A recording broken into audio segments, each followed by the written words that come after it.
Look who decided to come out and do some basking. Hi, big guy.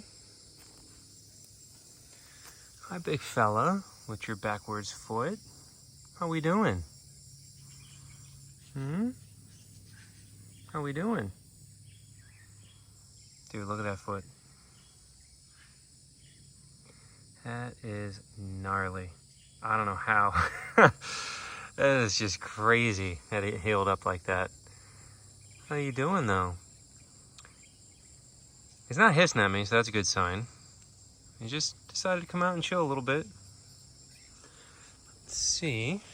So he came through there. Came from over here, dragging himself along. Yeah, looks like he came out right here.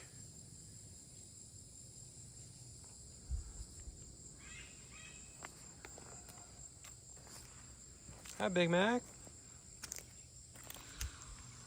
I'm glad you're not hissing at me. You seem nice and calm and chill. I was wondering how he's going to be on land. So, you know, on land, alligators, even ones with all working legs, are at a disadvantage. So they are typically a lot more defensive on land than they are in the water. That's why we can get away with a lot of things in the water. But also, the other side of that coin is if you're in the water with them and things go wrong, they severely have the advantage over you. Like, if you get bit on land, you know, you've got a much higher chance of keeping your limb. If you get bit in the water, there's a much higher chance you are going to get your limb ripped off and eaten in front of you. Now, speaking of his limb, so, you know, I've talked about this a few times. We're going to recap it because I know everybody's going to ask, you know, like, why don't you just get it amputated? That's what everybody says. Like, ew, that looks horrible. What looks horrible to you, in your opinion, as a human, is irrelevant to an alligator. What we care about is how he feels, not how you feel. Everybody's like, oh my God, it's disgusting. I don't like it. Too bad. I don't care. I care about how he feels. So if he decides, this is the first time he has left the water, and we've had him a little over a month now. So if he decides that he's the kind of alligator that wants to get up and walk around all the time, then yeah, we're going to have to amputate it. If he's the kind of alligator that decides that he doesn't want to, and that he likes to stay in the water, and he only comes out maybe once a month, if that, and he doesn't start wear and tear on that busted leg, then we're going to leave him with it. Oh, hi. What are you doing? Oh, you got a vine in your mouth? He's very annoyed by this vine. There you go. But anyways, we talked about this a lot in the vet visit with Dr. Colbert about how transporting an alligator like this to have that leg amputated and sedating him to do so is high risk and high stress for him, and it could result in him being killed by it, you know. And that's not likely, but it is on the table. You know, anytime you have to transport a large crocodilian like this and then sedate them or even put him fully under, I don't know if they'd have to put him fully under, if they could do a local, I'm not sure. But either way, the stress involved in that and the drugs involved in that is not worth the risk of having him possibly be killed by it if he is not the kind of gator that likes to walk around. Now, also on that note too, I know a lot of people are like, oh, he doesn't want to walk around because his leg hurts, so that's why he's not walking. No, that's not true. I've worked at a lot of different parks, and some of them don't really seem to care about their alligators, and they do not provide any vet care. And I've seen gators with literally a bone sticking right, I mean like this far sticking out of their leg of just bone, and they're walking right on it, and they don't flinch. They act like they don't even notice it. So if that is causing him pain or whatever, and he wants to do something, he's going to do it regardless of the pain. Their pain tolerance is insane. So they will fully just walk around on a completely broken leg. So what I'm getting at is if he is a gator with the kind of personality that he wants to walk a lot, then yeah, we'd have to amputate it. If he's a personality where he's going to stay in the water 99% of the time, then we'd leave it alone and not take the risk. You know, it's going to all depend upon his behavior. And this is the first time he's come out of the water. So pretty cool though that he's out and he's hanging out. You can see his size a little bit. Hi, big guy. Big Mac. There you go. You're gonna let me get that? You're gonna try to bite me.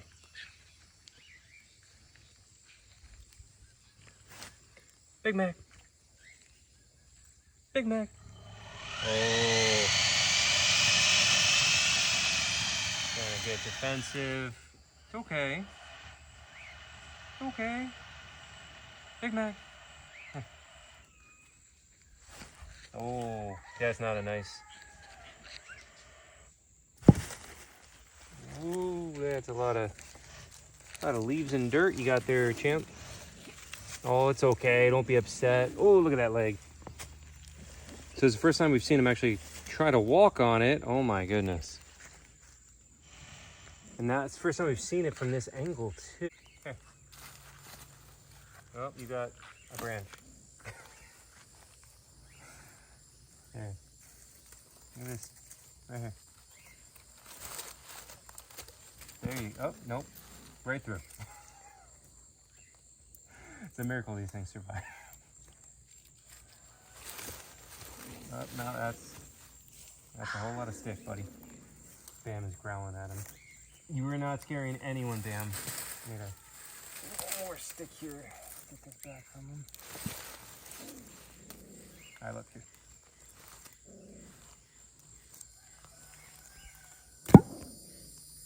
There you go. Good boy, Big Mac. Oh boy. Good job.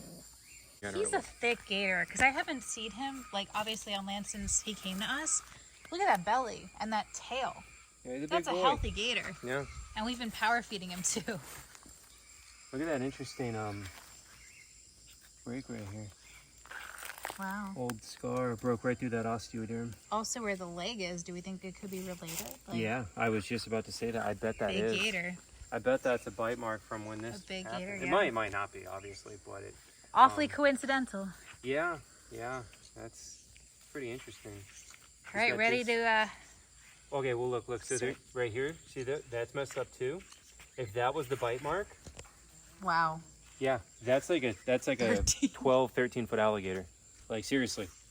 Those could be unrelated though. I'm just speculating here, but definitely could be. That would be gnarly. Well, there goes that one. Yeah, 2 more tries.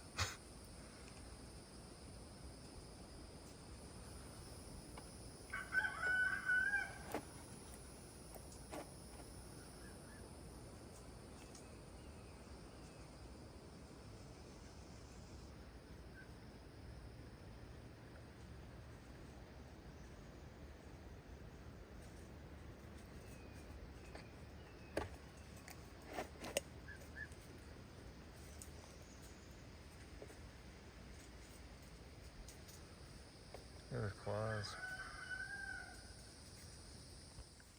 Look at this big emu, man. You guys are so goofy. He's drinking.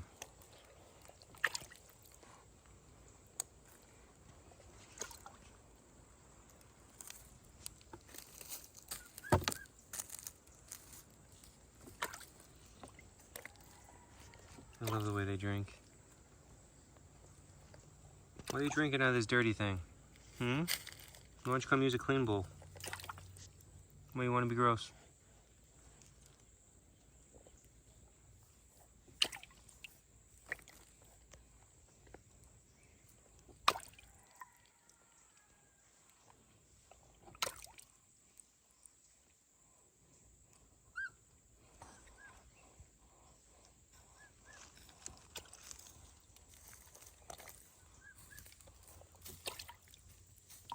Check out this barking tree frog. Nope, don't go into the golf cart. So cool. Such a cool species. So pretty. I've never seen one like that. Are they all that pretty? This is like the day color. And then when we see them at night, they look a little different. All right, piggies. Sit. Good Daisy sitting. Good Julie. Sit, Toonie. There you go. Can you sit, Julie? There you go. Can you sit, Daisy? Oh, that good Daisy. Can you sit, Petunia? Frothing like a rabid animal.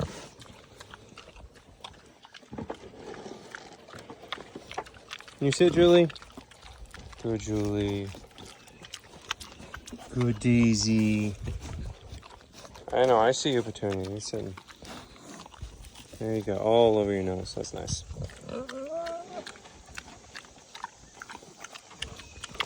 Can you sit, Julie? You sit? Oh, that good sitting. Look at that good sitting pig. Daisy's so good. Look at Daisy. Good girl, Daisy. You sitting, Petunia? Good, Toonie. Oh, there's good Petunia.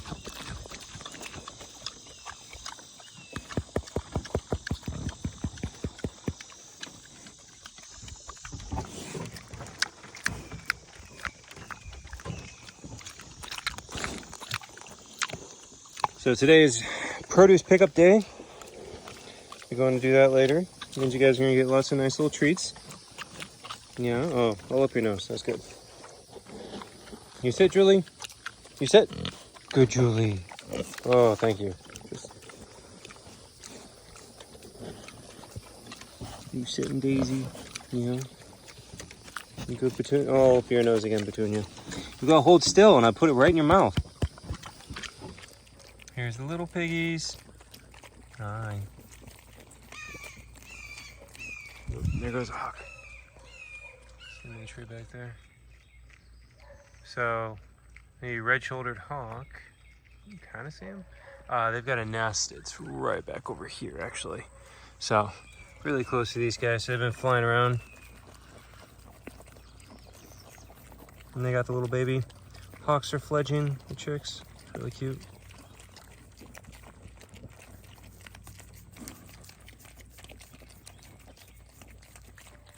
All right, time to feed the quaddies. They look very hungry over here. So we've got some chicken gizzards. Right, is that what those are? Yes. Chicken gizzards. We got apple, banana, raspberry. Blueberry, an egg. We got some organic pumpkin puree. These are freeze-dried turkey, like just little freeze-dried turkey pieces. It's light today because... What's that do? What? Oh, that's organic oatmeal baby food with like raspberry. And... Is that freeze-dried shrimp? Oh yeah, and freeze-dried shrimp. But it's a light day because... They eat better than I do. Because it's produce pickup, so... Ooh.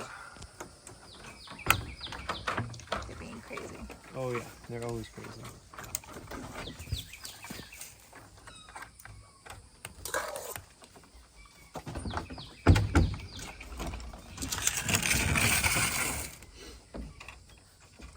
Hi, Blanco.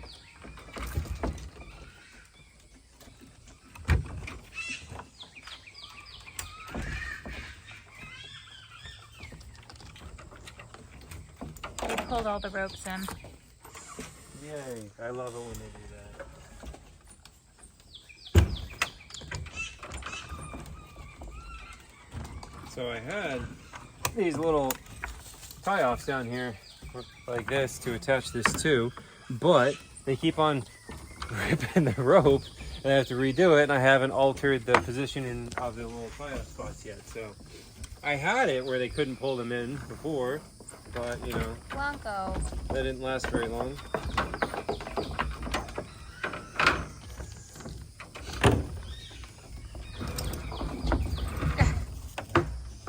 Crazy.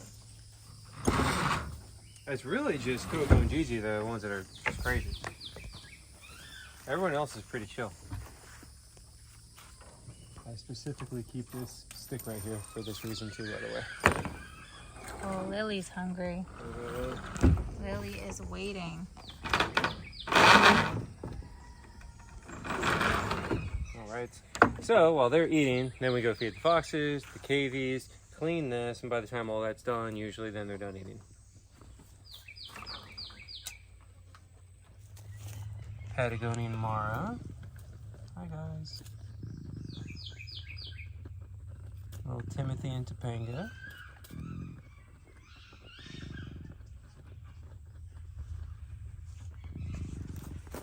Can I pet you? No. Look at their weird little tails.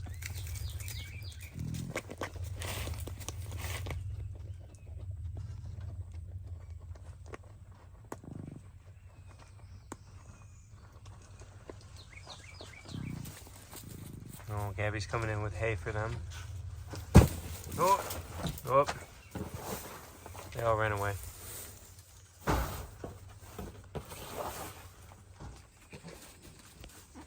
Hazel. Good girl.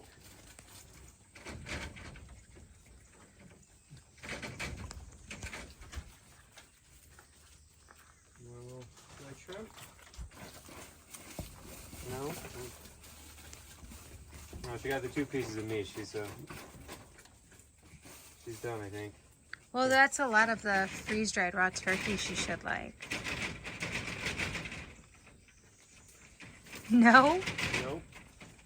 I mean, she will eat literally all of it, no doubt about it, but she's being picky. Yeah, we gotta keep her distracted so Shippo can eat.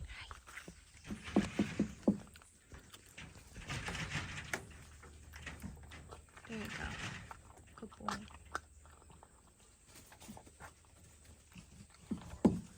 He's gonna knock that over. No, Shippo. Why are you so dumb, Shippo? There you go. Don't bite me.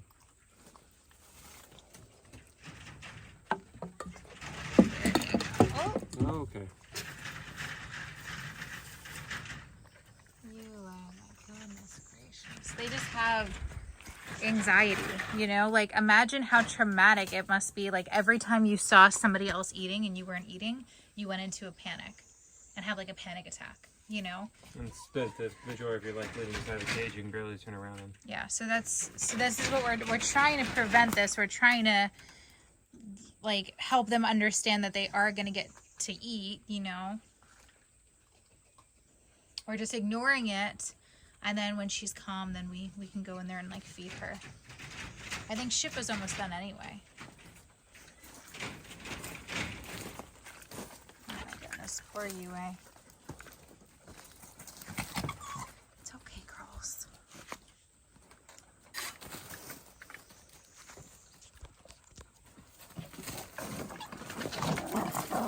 No, Bam.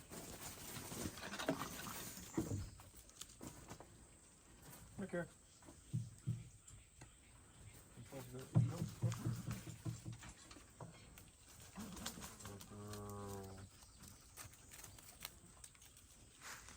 There you go. Oh, we didn't say what they're getting, so they're getting pretty much the same thing as the qualities. They got a little freeze-dried shrimp too. Oh, there you go. You want? Don't bite me. You want raspberry? You want? Don't bite me. I see you.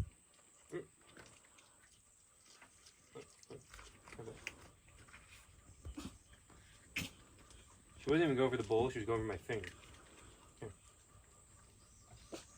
Yeah.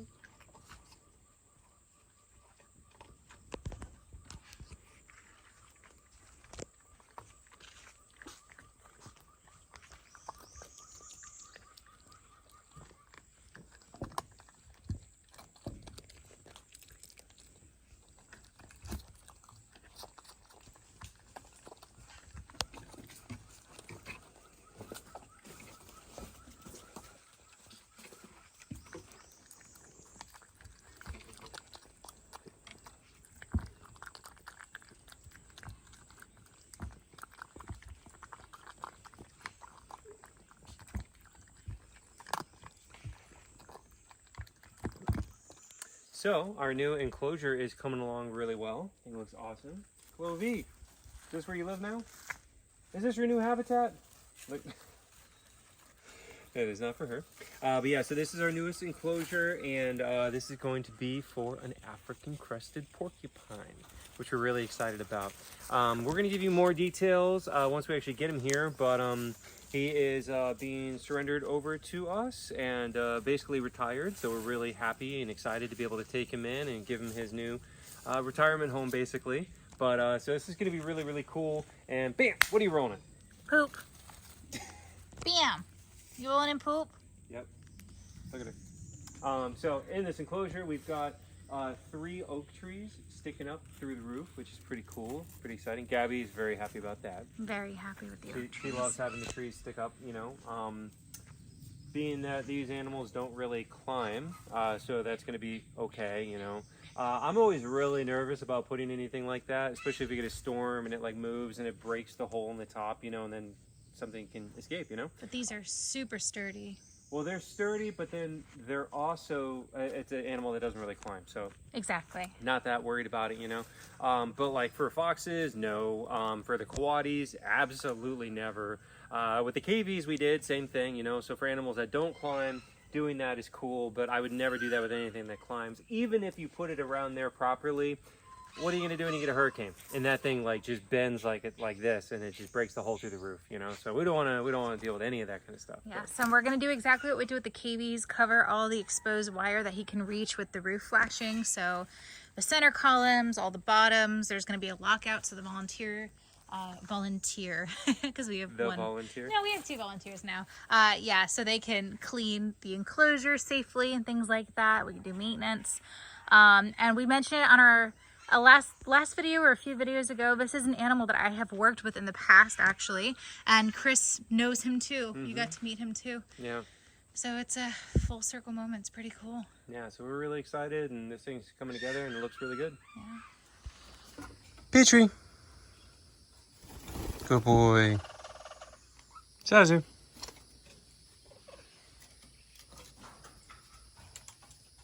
Jelly bean. There you go. You happy? You happy boy? Yeah. Is happy toucan? There you go.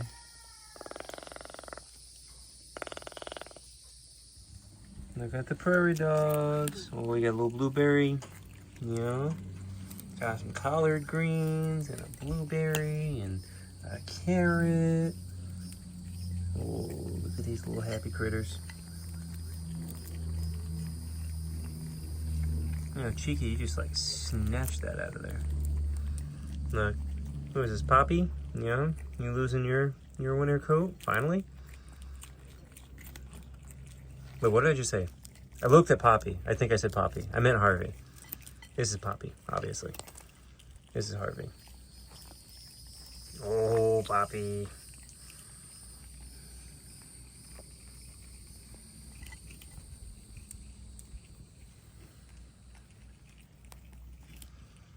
Well, either way, he's finally getting his summer coat in. Look at that. Which took your time, buddy. But I guess that means that Coco over here still has her winter coat too, I guess.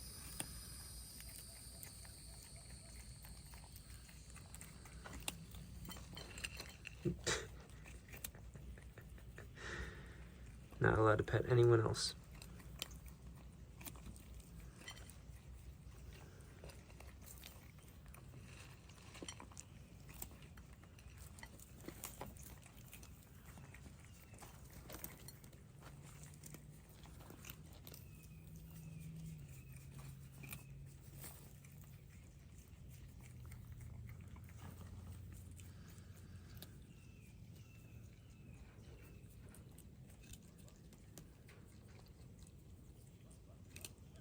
And the small parrot aviary now, giving them fresh food and water. Our babies.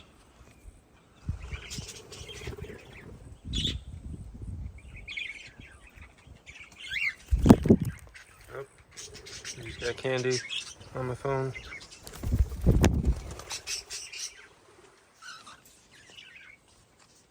Hi guys. Hi Tango.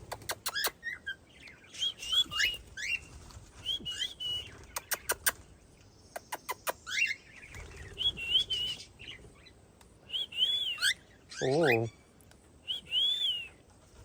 Hello.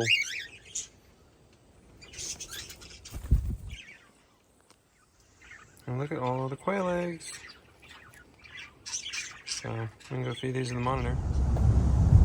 So we're on our way for produce pickup right now, and I didn't film any of this, so I'm gonna put in clips from Gabby because she was filming it on her story, so it's gonna be weird on YouTube. But either way, so we were just on our way for produce pickup, and we saw a pig on the side of the road, and it looked like it was bleeding all over. So we turned around and came back for it, and it was actually really friendly and came right up to us. So then we were like feeding it and trying to figure out what are we gonna do with it. It's not a small pig, like it's big and bigger than Julie. Yeah, bigger than Julie, intact male, but really friendly. And I'm like, we gonna do? Like, we were trying to lure it into the cab of the truck, and that wasn't gonna work.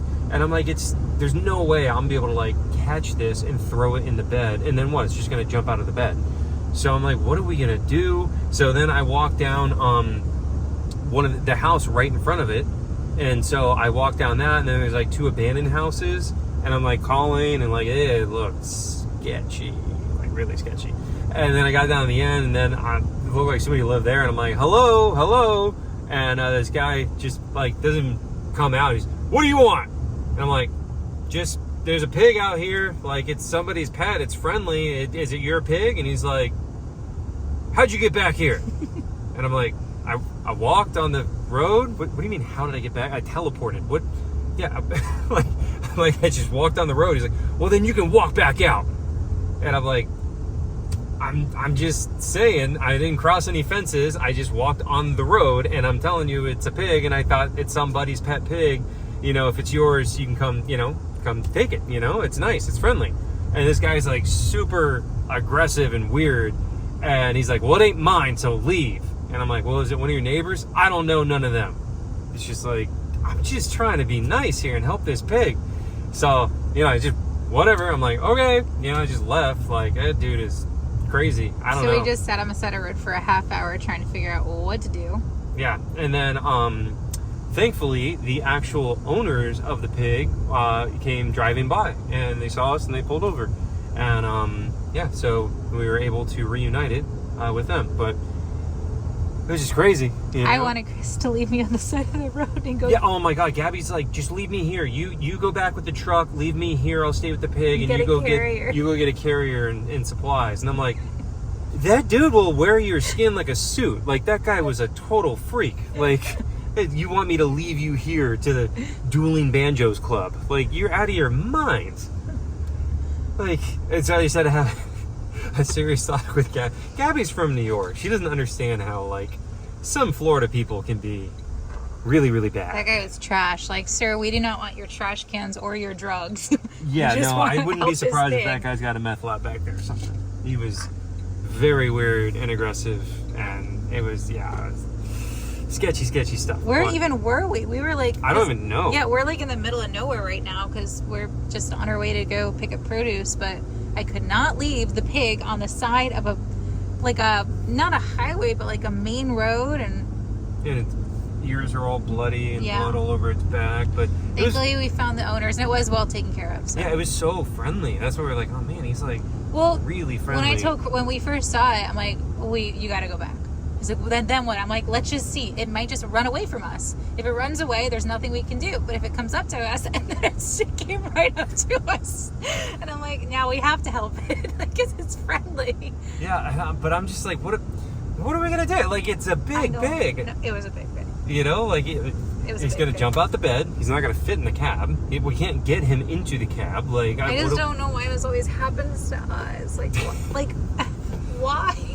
Well, it probably happens to most people, and they just try, oh, look, there's a pig, and just keep driving, or don't even notice it, But, yeah, that was a weird situation. I mean, aside from the pig, I'm like, also, like, that was just weird. Like, it was just like a kind of a stark reminder that there are some very bad people, and you need to be really careful, like, walking up, even not trespassing literally at all, and just trying to be nice, like, is this your pet? No, and I'll kill you. Like, okay. It's always somebody smaller than you that threatens you. Oh, I know. It's always... But yeah, well, everybody out here's got a gun, so that's what I was like. I know. Part of me was like, "Would you come over here and say that?" No. I immediately got a little bit of aggression, like, "Oh, I will stomp you into the ground." I'm like, well, obviously this guy's definitely got a lot of guns. Like, oh, yeah. So you should have just left me on the road. Oh yeah, great idea. Let's just leave little Gabby on the side of the road in the middle of nowhere to the tune of Dueling Banjos. That 300-pound pig would have protected me. Oh yeah, I'm sure. You're out of your mind. All right, so we got a decent haul on produce pickup. Thank you to Publix. All right. So, here you go, Jet. So feeding Jet his dinner. Oh, it's okay. I got too close. I want to get him in the habit of eating up here on the platform because I think it's kind of cute and fun. But He's definitely more nervous when he's up here, so I'll just give him a little more space. He feels a lot more secure on the ground. Look at him. He's going to take each piece and walk away and eat it over there.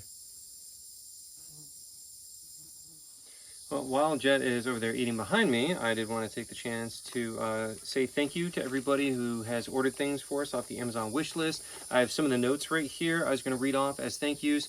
I lose most of these, so if I don't get you and you did buy something, I'm sorry, and thank you so much. And also thank you so much to everybody who bought meat for us from Raw Feeding Miami for the foxes. Those ones, I don't actually know who gets them. We don't get a note or anything like that unless you tell me. So Officer Otten, thank you so much. He bought us some. And that's the only one I know from that one. We got a ton of stuff though. So thank you everybody who helped out on that one. Again, I don't have a way of knowing who it was though, unfortunately. But I do have these little notes from Amazon right here. So this is a thank you from Hank Epton. And then we have... thanks for all that you two do to help in your special way to make the world just a little sweeter, from Stephen Cockburn. Thank you so much, Stephen. Let's see. We have Debbie Pennock. Thank you. We have thank you, Chris and Gabby, for all you do, from Melissa Bird. Thank you so much. And this one is from Jack Z. Thank you so much. And this is Rhonda Myers. Thank you so much. And then this one says, thank you for all the wonderful work you and Gabby do, Chris. It's pretty amazing, from Blanche Lark Christerson. Sorry about the mispronunciation, but thank you so much. And then Chris and Gabby, appreciate all you do. The world would be a much better place if there were more people like you in it, from Ron Croce. Sorry, I don't know how to pronounce that one either. But thank you so much, Ron. I appreciate that too. And I see Ron always comments on our Facebook stuff too. So huge shout out. Thank you so much. Again, these are just the ones that I had on me. I try to collect all these, but a lot of them do get lost. So if I didn't say thank you, thank you. I do appreciate it. And sorry if we lost your little note there. And Jet's back there still eating behind me. But yeah, let me go ahead and grab Olaf then. All right, Olaf, time to go inside. Get your nighttime meds. Bye-bye. Bye-bye. You say it? No? Not today? Bye-bye.